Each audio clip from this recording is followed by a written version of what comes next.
When I say the Old English word for man used to be oietman, meaning weapon person, those weapons were not for hunting. There's a surprisingly heated amount of debate between scholars as to whether it was a reference to spears or a reference to penises. Like, people are surprisingly passionate about this distinction. I don't think it really matters. Could have been both. Either way, like, weapons being referenced in the term weapon man are not for hunting. The Anglo-Saxons were a very violent people. A lot of times I think that gets glossed over because we usually think of the Anglo-Saxons as fighting the Danes, aka the Vikings.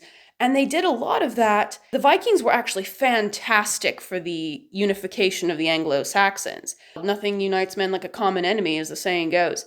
But the Anglo-Saxons did a perfectly fine job of killing each other up until that point, and even after that point. Boys would start training with spears at around age 6, which was, interestingly, about the age girls would have started weaving. So by the age of 10, we see boys being considered dangerous enough, like in the law codes, they're reflected as being enough of a public threat that they were considered eligible for execution. We would think of that as a child soldier. They probably wouldn't have thought of that as a child soldier. Like, about age 10 is when they generally started to see people as adults. But the Anglo-Saxons were a very violent people, and a lot of times you see men in pre-Christian burials buried with spears because that they fought stuff. They did the violence. Having a spear in the grave doesn't mean it's like a warrior grave, like someone of the warrior caste. It just means that it's a man who was able to pick up arms, like leave the farm and pick up arms and go stab his neighbors. A really good example. So like here, this right here is Hilda of Whitby, Saint Hilda of Whitby. And she's actually from the 7th century. So she lived like 100 years before anybody had ever heard of a Viking.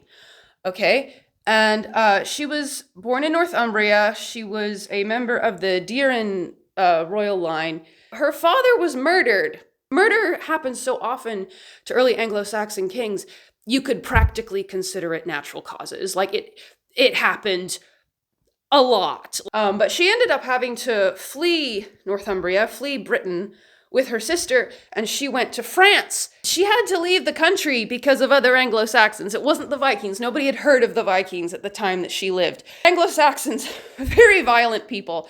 Hunting made up a very small portion of their diet. From what we find, hunting was very much an activity reserved for wealthy people.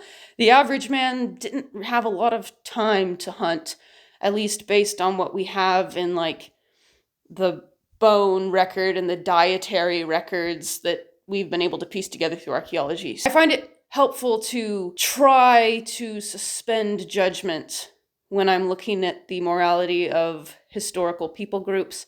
Honestly, like, we like to think that we're so enlightened and we're so much different from them.